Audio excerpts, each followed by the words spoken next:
I have got more basil than I can possibly pesto, so I'm going to give it a crack anyway. I've never done a pesto before. All right, let's pick some and go to the kitchen.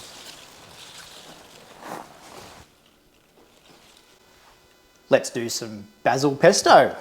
There is a disclaimer behind this one too. I actually haven't made basil pesto ever in my life. So let's give it a crack. If it doesn't turn out, doesn't matter, I'll master it eventually. So apparently I've got a bit of a recipe from the internet, and it says to use 2 cups of basil. I got no idea how to do 2 cups of basil, but I'll just pick a few leaves off.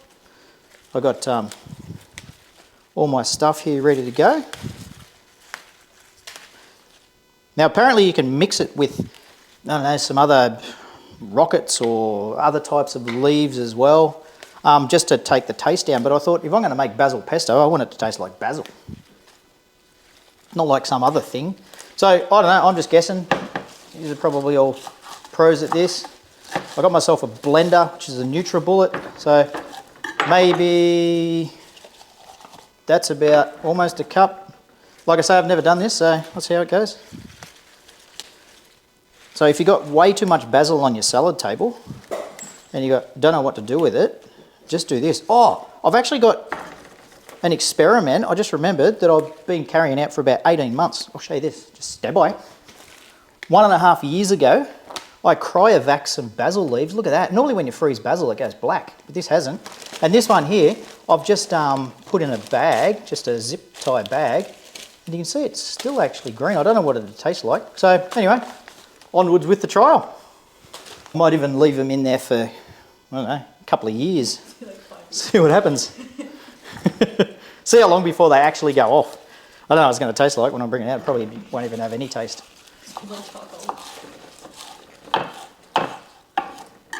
I don't know, is that a cup? It says 2 cups. I reckon that might be more than a cup. I'll just put, squash that down. Actually, I think that's probably 2 cups, so we'll call it that. We're going to chuck in some of this beautiful cloves of garlic. It says to add minced, but if I chuck it in this NutriBullet, it's probably going to be minced anyway, so. Like with all my recipes, I basically wing it. Might have a bit of an idea on some of the ingredients that are going in, and I just wing it anyway. You can see over the back here, I built my little spice rack in the back there, and I just keep that full of spices, and whenever I'm doing cooking, I just always add something different.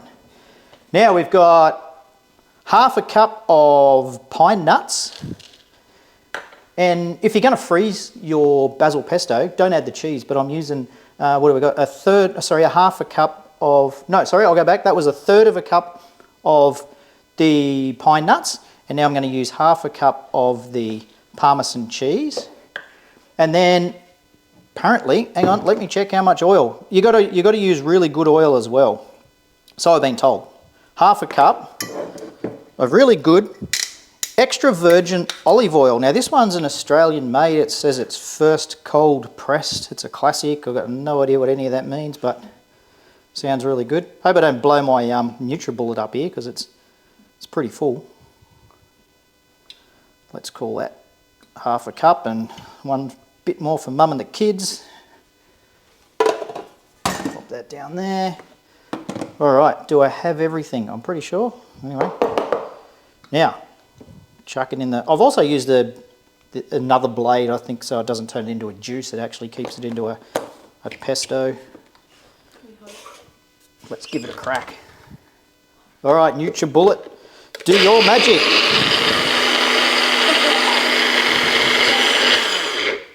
Maybe I'll give it a shake. It's like when you shake a nutrient.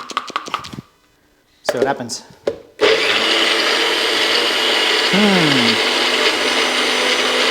Almost working.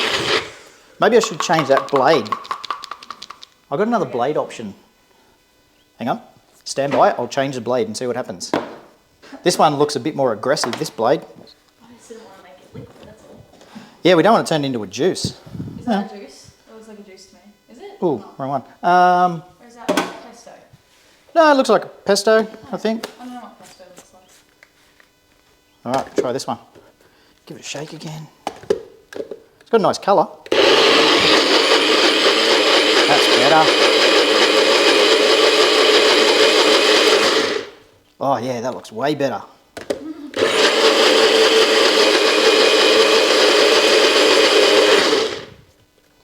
Oh, look at that. Now,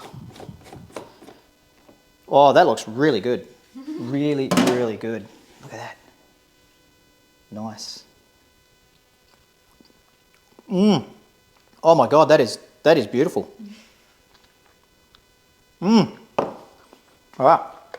I was talking to my sister earlier. I told her I was about to do some basil pesto, and she goes, "Grab some sourdough bread, some tomatoes, and then whack some pesto on." So I'm going to give that a crack. Oh, it also says with the pesto to add salt, but I don't add salt in anything. I'm pretty much not a believer of salt. There's enough in the food that we eat anyway. It does say pepper, so I'm going to add a little bit of pepper. Nah, not going to add pepper today. I'll try pepper next time and see what it's like. Those beautiful truss tomatoes. I don't have any tomatoes in my salad table at the moment, so unfortunately I've got to buy them. But I've got some tomato plants growing. All right, chuck some tomato on there. Whack some pesto on here. I don't even know how much pesto I should be using. To be honest, I'm pretty new at this pesto thing, but seeing as though I've got so much basil, I may as well utilise it. There we go. I should put pepper on that now. A little bit of pepper, just to taste, if I've got any. Bit of black pepper there. Oh, look at that. So good. What a nice, quick, healthy meal. That's taken all of, what, 5 minutes? Actually, I must have done something wrong because it says, create your basil pesto in 15 minutes. I must have missed something. Anyway, if you've got heaps and heaps of basil left over, turn it into a pesto. Maybe not follow my recipe, but let's try it. That's good. It's got this really good, I guess basil-y flavour, but it's just really, I don't know, it's nice. Maybe it's the pine nuts that bring it out or something, but beautiful. There you go. If I had used any of that plant.